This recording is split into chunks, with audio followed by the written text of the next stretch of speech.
Hey everyone, ready for another deep dive? Always. Awesome. So today we're going back in time a bit, back to 1983, to the height of the Cold War. Ooh, sounds intense. It is. We're diving into the film War Games. Yeah. The one with the computer that almost starts World War III. Oh, yeah, I remember that one. A classic. Definitely a classic. And we've got some great excerpts from the podcast discussion about it. We'll be talking about all sorts of things like how the film actually predicted some real-life hacking threats. That's pretty wild. It is, and it even influenced actual U.S. law. And get this, it still makes us think about some really big questions about AI and the future of warfare. Wow, so it's not just some cheesy 80s movie, huh? No way.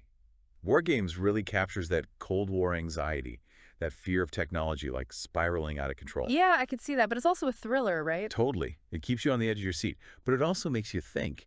It's like a philosophical puzzle wrapped in a suspense film. Sounds like a pretty unique combo. No wonder people are still talking about it after all these years. Exactly. Okay. So for anyone who hasn't seen War Games, first of all, you should definitely check it out. Totally agree. But basically, it's about this high school kid, David Lightman. He's a total computer whiz, but, maybe not the most aware of consequences. The classic teenage hacker trope. Exactly. Yeah. Back then, hacking meant, physically dialing into systems, trying to find a way in. Oh, wow. So different from today. Right. And so David thinks he's just playing a game when he accidentally hacks into this military supercomputer. It's called WOPR. WOPR, what's that stand for? It stands for War Operation Plan Response, Catchy. and it's designed to simulate nuclear war. The problem is, David doesn't realize it's not a game. He's messing with the fate of the world. Oh, man, talk about high stakes. Right. It's like a really intense game of tic-tac-toe. Only instead of X's and O's, it's nuclear warheads. And WOPR, it's this ultimate chess opponent, designed to outthink humans, to make these cold, calculated decisions about military strategy. But here's where it gets really interesting. WOPR, for all its strategic brilliance, can't actually understand the real-world impact of its actions. So it's smart, but not that smart. Exactly. It's like giving a calculator the power to launch missiles. Yikes. WOPR could run through millions of scenarios, calculate probabilities down to the decimal point, but it had zero grasp on the human cost of those scenarios. So it doesn't get things like empathy or the value of human life? Nope. It couldn't comprehend that stuff. The Yeah. sheer terror of nuclear annihilation. It was all just data points to WOPR. That's actually pretty scary and kind of relevant to what we're dealing with today with AI, don't you think? Oh, absolutely. It makes you Uh-huh. wonder, are we building systems today that are just as blind to the human element? Even as they crunch data at lightning speed? Are we making the same mistakes as those who build WOPR? Right. Good question. But back to War Games. We've got David, this teenager who's in way over his head. Oh, yeah, he's definitely in trouble. And then there's Jennifer, his friend, who gets caught up in all this too. And of course, the adults are freaking out trying to figure out what's going on. Like Dr. Falcon, the guy who created WOPR. Oh, yeah, Dr. Falcon. He seems like a pretty important character. He is. He's like the voice of reason in this whole technological mess. He sees what he created, this machine that can think but not feel. And he knows how high the stakes are. It's his line, right? The famous one. You got it. The only winning move is not to play. He's talking about nuclear war, of course. But it's deeper than that. Oh, I see. So it's about not blindly trusting technology, recognizing that sometimes winning can have a huge human cost. Exactly. It's like he's warning us.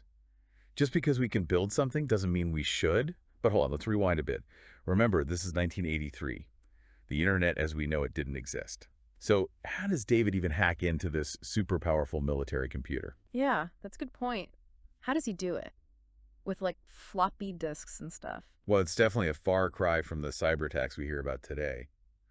David's using a modem, those old dial-up sounds. Oh, yeah, I remember those. Super annoying. He's war dialing, trying different phone numbers to see if he can find a system to break into. He stumbles across WOPR practically by accident. So it's like a digital version of picking a lock with a bobby pin. Pretty much. But even with this, ancient technology, War Games managed to freak out the government. Really? Why? Because it showed how vulnerable they were.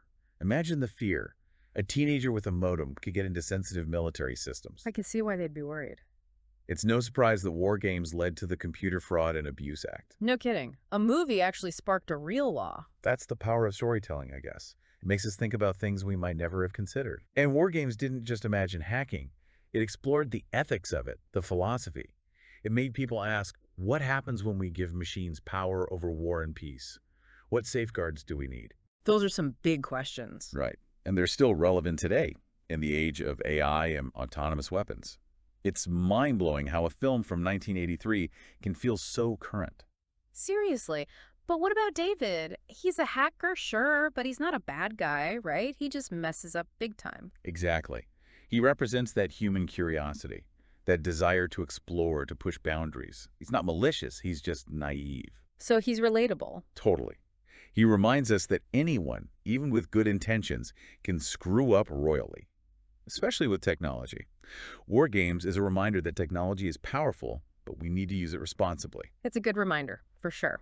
So we've got Cold War paranoia, a clueless teenager who hacks into a doomsday machine, and a supercomputer that could end the world. And we're just getting started. What else does WarGames have in store for us? We'll dig into that after the break. You know, one of the things that really gets me about war games is how it shows how technology can have these, like, unintended consequences. We think about progress, right? Like, it's always moving forward, Sure. a straight line. But war games shows us that's not always true. Yeah, sometimes it's more like a zigzag or a curveball. Even with the best intentions, things can go sideways. Exactly. Like those folks who built WOPR, their goal was good, protecting the country, making better military decisions. Yeah, noble goals. But But they missed something really big, the human element. WOPR could process all this information, run simulations, but it didn't get human behavior, international relations, the ethics of it all. so like all those algorithms we use today, making decisions about loans or even like criminal justice, are we making the same mistake? Building these systems that are fast and efficient but don't understand the human side of things. Ooh, that's a chilling thought. And it brings us back to Dr. Falcon. He was like the conscience of the film. He realized that even with all its power, WOPR couldn't replace human judgment, especially when it came to war. And that line, the only winning move is not to play. It's about so much more than just nuclear war. It's a warning about technology itself. Right. Like, just because we can build something doesn't mean we should. Sometimes winning, whatever that means, can make us blind to the bigger picture, the cost. And isn't it interesting? You've got David, this hacker kid, who stumbles into something he totally doesn't understand. And then the military leaders, who are so focused on winning these simulated wars Yeah. that they forget about the real world. Yeah, like two sides of the same coin. And it makes me think about how we use technology today. We've got all these gadgets, new apps all the time. Do we ever stop to think about the downsides, the things that could go wrong? We get so caught up in the game, the excitement, but our choices, the technology we use, they have an impact, not just on us, but on everyone. War Games is a reminder that we're all part of this, whether we like it or not. We're all players, and the stakes are higher than ever. But you know what? WarGames isn't all doom and gloom. It's also very 80s. Oh, yeah. The big computers, the green screens, that music. It's a total throwback, but in a good way. It reminds us that you don't need fancy special effects to tell a great story. Exactly. War Games works because of the story, the characters, the ideas. It taps into those universal fears about technology, about the future. It's funny, though. Even though the technology seems so old now, the themes are more relevant than ever. AI, the potential for things to go really wrong, the importance of humans being in control. And don't forget the impact it had. It wasn't just a movie. It became this cultural thing. People talked about hacking, computer security, AI ethics, all because of war games. It inspired people, programmers, cybersecurity experts, even other filmmakers. Yeah. Amazing how a fictional film can do that. But it makes sense. WarGames tapped into real fears, and it did it in a way that was fun and made you think. And the characters. David, the hacker who means well but messes up, and Dr. Falcon trying to guide everyone through this tech maze. War Games was a moment. It made us face some hard truths about technology and what we create. Yeah, it's a film that sticks with you. But it's not just a warning. It's also about learning, adapting, changing. Which brings us to the ending. When WOPR, after playing out all those war scenarios, comes to a pretty surprising conclusion. That ending, though, when WOPR, after like simulating all those nuclear war scenarios, comes up with the only winning move is not to play. Gives me chills every time. Right. It's like the computer like had this epiphany, you know, the supercomputer built for strategy, realizing that war is just like pointless, and especially nuclear war. Totally. And it's a message that goes beyond like just the Cold War setting of the film. It's about human nature, conflict. Yeah. you know? Yeah. It makes you think, maybe there is hope for us. If a machine can learn the value of peace, then, maybe we can too. It's a nice thought. But I'm curious, what do you think made WOPR reach that conclusion? Was it like just running out of scenarios to try? Or was it something, I don't know, more? Like, did it actually learn something about the cost of war? That's the big question, isn't it? And WarGames kind of leaves that up to us, like to think about, did WOPR just, exhaust all the possibilities? Or did it somehow like start to understand the human cost, the pointlessness of it all? I mean, it's really interesting to consider, and it ties into all those discussions about AI today, like, can machines actually learn and change? Can they develop something like, well, consciousness, empathy? WarGames doesn't give us any easy answers, but it definitely makes you ask those questions. And that's what makes it such a good film, right? It's entertaining, it's exciting, but it also makes you think about technology, about war, about what it means to be intelligent. Yeah, totally. It's not just a popcorn movie. It stays with you. You think about the themes, the characters, and you start to see connections to, well, to everything. The way technology is changing so fast, the choices we're making. So yeah, if you're looking for a film that's both, entertaining and thought-provoking, check out WarGames. It's a classic for a reason. It captures a specific time, but also these timeless truths about human nature, the power of technology, the desire for peace. And it reminds us that even when things seem really bad, there's always hope. We can learn, we can grow, we can change.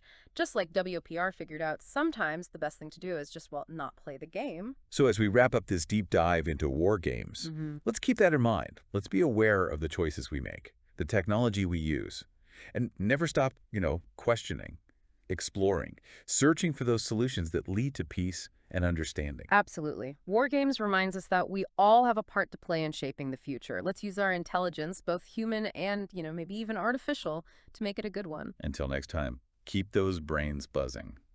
And remember, the only winning move is not to play.